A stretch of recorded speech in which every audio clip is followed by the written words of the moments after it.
আসসালামু আলাইকুম ওরহমতুল্লাহি ওবরাকাতুহু। আলহামদুলিল্লাহ, আল্লাহ তালা আমাদের আরও একটি পবিত্র রমজান মাস দান করেছেন। আর এই মাসে আল্লাহর রহমতের দরজা খোলা থাকে, জান্নাতের দরজা খোলা থাকে। কিন্তু প্রশ্ন হল, আমরা কি জানি এই মাসে কোন কোন দোয়া করলে আল্লাহ সবচেয়ে বেশি খুশি হন? কোন কোন ইবাদত করলে আমাদের জীবন বদলে যেতে পারে? আজকের এই ভিডিওতে আমি আপনাদের সাথে শেয়ার করব রমজানের 10টি বিশেষ দোয়া এবং ইবাদত, যা আপনার দুনিয়া ও আখিরাত উভয়ই সুন্দর করে দেবে ইনশাআল্লাহ। তাহলে চলুন শুরু করা যাক। রাসূলুল্লাহ সাল্লাল্লাহু আলাইহি ওয়াসাল্লাম বলেছেন, সেহরিতে বরকত রয়েছে, তাই তোমরা সেহরি খাওয়া ছেড়ো না। সেহরির সময় এই দোয়া পড়ুন, ওয়াবিসাউমি গাদিন নওয়াইতু মিন শাহরি রমজান। অর্থ, আগামীকাল রমজান মাসের রোজা রাখার নিয়ত করলাম। মনে রাখবেন, সেহরি খাওয়া শুধু খাবার নয়, এটি একটি ইবাদত।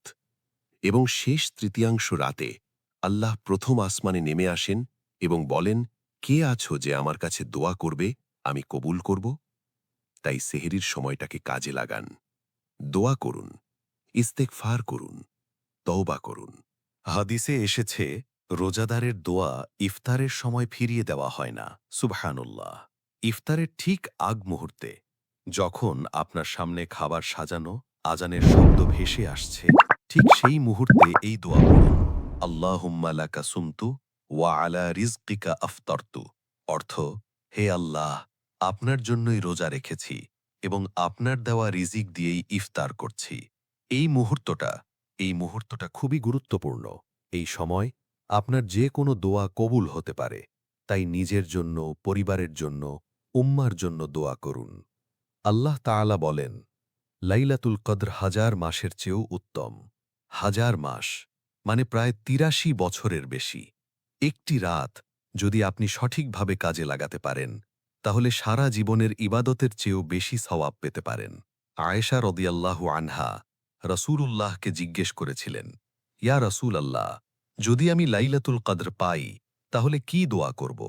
রাসূলুল্লাহ সাল্লাল্লাহু আলাইহি ওয়াসাল্লাম বলেছেন, আল্লাহুম্মা ইন্নাকা আফুউন তুহিব্বুল আফওয়া ফা'ফু আন্নি। অর্থ, হে আল্লাহ, নিশ্চয়ই আপনি ক্ষমাশীল, ক্ষমা করতে ভালোবাসেন, তাই আমাকে ক্ষমা করে দিন।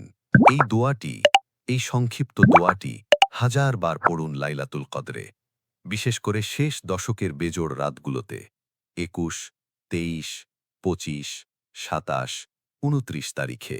রাসূলুল্লাহ সাল্লাল্লাহু আলাইহি ওয়াসাল্লাম বলেছেন, যে ব্যক্তি ঈমান ও সওয়াবের আশায় রমজানের রাতের নামাজ পড়বে, তার অতীতের সকল গুনাহ মাফ করে দেওয়া হবে। সুবহানাল্লাহ। তারাবিহ নামাজ শুধু নামাজ নয়, এটি আল্লাহর সাথে কথা বলার সুযোগ, এটি কোরআন শোনার সুযোগ, এটি জান্নাতের পথে এগিয়ে যাওয়ার সুযোগ। অনেকে বলে, তারাবিহ তো সুন্নত, ফরজ না। ভাই, যে জিনিস আপনার সকল গুনাহ মাফ করে দিতে পারে, সেটা কি আপনি ছেড়ে দিতে পারেন? প্রতিদিন তারাবিহ পড়ুন, পুরো কোরআন শুনুন, আল্লাহর কালামের সাথে সংযুক্ত হন। রমজান তওবার মাস, ফিরে আসার মাস। আল্লাহ তাআলা বলেন, হে আমার বান্দারা, যারা নিজেদের উপর জুলুম করেছ, আল্লাহর রহমত থেকে নিরাশ হইও না।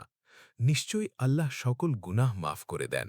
সকল গুনাহ ভাই, আপনি যত বড় পাপী হন না কেন, আল্লাহ আপনাকে মাফ করতে পারেন। সৈয়দুল ইস্তেগফার, তওবার সেরা দোয়া। আল্লাহুম্মা আনতা রব্বি, লা ইলাহা ইল্লা আনতা, খালাকতানি ওয়া আনা আবদুকা। এই দোয়াটি প্রতিদিন সকালে ও সন্ধ্যায় পড়ুন, আর বিশ্বাস করুন, আল্লাহ আপনার তওবা কবুল করবেন। আপনার জীবন পরিবর্তন হবে, আপনার অন্তর পরিচ্ছন্ন হবে। রমজান মাসেই কোরআন নাজিল হয়েছিল। রাসূলুল্লাহ সাল্লাল্লাহু আলাইহি ওয়াসাল্লাম প্রতি রমজানে জিব্রাইল আলাইহিসসালামের সাথে পুরো কোরআন পড়তেন। হাদিসে এসেছে, কোরআনের প্রতিটি হরফ পড়ার জন্য 10টি সওয়াব। একটি আয়াত আলিফ লাম মিম, এতে 3টি হরফ মানে 30টি সওয়াব। আর পুরো কোরআনে কত হরফ আছে জানেন? প্রায় 3,20,000। প্রতিদিন অন্তত 10 পাতা পড়ুন, 30 দিনে পুরো কোরআন খতম হয়ে যাবে। শুধু পড়বেন না, বোঝার চেষ্টা করুন, তাফসীর পড়ুন, অর্থ জানুন। কারণ কোরআন শুধু পড়ার জন্য নয়, আমল করার জন্য। রাসূলুল্লাহ সাল্লাল্লাহু আলাইহি ওয়াসাল্লাম ছিলেন সবচেয়ে দানশীল, আর রমজান মাসে তিনি হয়ে যেতেন বইয়ের বাতাসের মতো দানশীল। হাদিসে এসেছে, রমজানে করা প্রতিটি দানের সওয়াব ৭০ গুণ বেড়ে যায়। ৭০ গুণ! আপনার আশেপাশে দেখুন, কত মানুষ ইফতার করতে পারছে না, কত মানুষ সেহরি খেতে পারছে না। রাসূলুল্লাহ বলেছেন, যে ব্যক্তি কোনো রোজাদারকে ইফতার করায় সে তার সমান সওয়াব পাবে। মসজিদে ইফতার দিন, গরিব মানুষদের সাহায্য করুন, ইয়াতীমদের খাবার দিন। মনে রাখবেন, সাদকা শুধু টাকা নয়, একটু হাসি, একটু ভালো কথা, একটু সাহায্যও সাদকা। শেষ রাতে উঠে তাহাজ্জুদ পড়ুন, আল্লাহ বান্দাদের ডাকছেন। প্রতিদিন ১০০ বার দরুদ পড়ুন, রাসূলের শাফায়াত পাবেন ইনশাআল্লাহ। রব্বির হামহুমা কামা রব্বায়ানি সাগীরা। হে আল্লাহ, তাদের প্রতি দয়া করুন যেমন তারা আমাকে শৈশবে লালন পালন করেছেন। এই ৩টি ইবাদত প্রতিদিন করুন, আপনার জীবন বদলে যাবে। তো ভাই ও বোনেরা, এই ছিল রমজানের ১০টি বিশেষ দোয়া ও ইবাদত।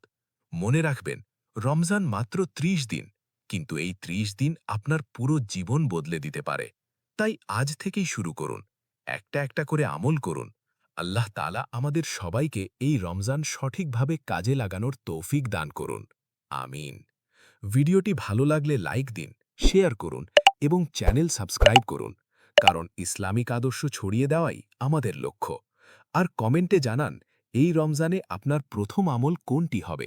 জাযাকাল্লাহু খাইরান। আসসালামু আলাইকুম ওয়া রাহমাতুল্লাহি ওয়া বারাকাতুহু।